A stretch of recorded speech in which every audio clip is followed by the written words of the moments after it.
Jurčičevo domačijo so spremenili v muzej na prostem. Prikazuje podobo značilne dolenjske domačije iz druge polovice 19. stoletja.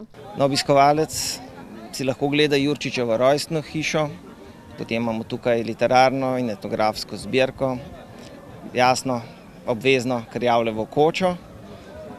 Domačijo pa dopolnjuje tudi naše letno gledališče. Z muzejem so povezane tudi številne anekdote. Ena od zanimivejših z nekdanjim ivanškim županom Jernejem Lampretom. Naš član kulturnega društva je naš nekdanji župan, ki je uspešno igral Krjavlja. In nekoč iz ene skupine mi odgovorijo, da Moljavci oziroma občina Ivančna Gorica imamo pa res srečo, ker naš župan igra Krjavlja. Da imajo pa v kar nekaterih občinah Krjavlje, ki se igrajo, da so župani.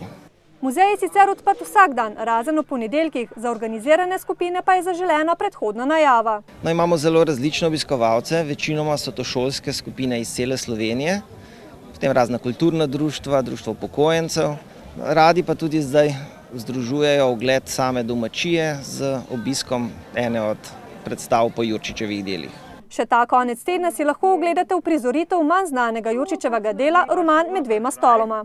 Močno drugačen od drugih njegovih del. Morda, ker ga je pisal v zrelejši dobi, torej pri 20-ih je pisal 10. brata Domna Jurija Kozjaka že prej. Skratka, to pa je že nekaj življenjskih izkušenj in zato psihološko so te osebe mnogo močnejše. Predstava bo v petek in soboto ob 9. zvečer, v primeru slabega vremena pa bo odpadla.